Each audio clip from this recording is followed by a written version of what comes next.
వైఎస్ఆర్ కాంగ్రెస్ పట్ల crisis manager Sajjala Ramakrishna Reddy.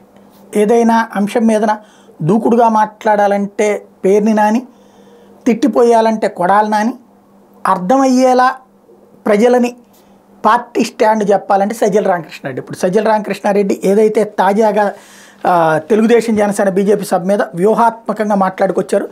Chilakaluripet సభను నిర్వహించుకోలేక అబాసుపాలై పోలీసుల మీద నిందలేస్తే ఎలా అని ఆయన ప్రశ్నించారు. కూటమి నేతల తీరు ఆడలేక మధ్యలో ఓడు అన్నట్టుగా ఉందన్నారు. సభ అట్రఫెయిల్ కావడంతో ప్రధాని మోడీ తిట్టి ఉంటారని, దీంతో చంద్రబాబు పవన్ పోలీసుల మీద నెపం వేస్తున్నారన్నారు.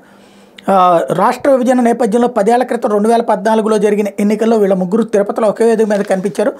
కొత్త రాష్ట్రం కొత్త సమస్యల పరిష్కారానికి జాతీయ స్థాయి నాయకత్వం కావాలని అప్పట్లో చంద్రబాబు అన్నారు. దీనికి సరైన పరిష్కారం చూపుతామంటూ పవన్ని తోడుగా తీసుకుని తిరుపతి సభలో మోడీ ప్రత్యక్షమయ్యారు. మళ్ళీ 10 ఏళ్ల తర్వాత అదే నాటకం ఆడుతున్నారు.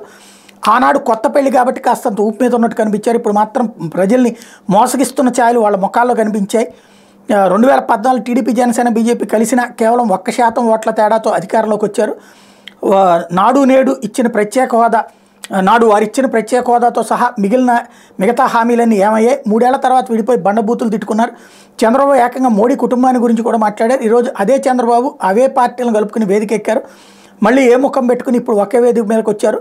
2014లో రైతు రుణమాఫీ, డ్వాక్రా రుణమాఫీ, ఆడబిడ్డ పుట్టగానే 25,000 వేస్తామని, జాబు కావాలంటే బాబు రావాలి, లేదంటే నెలకు 2,000 నిరుద్యోగ భృతి, ఇలా 600కి పైగా హామీలు ఇచ్చారు.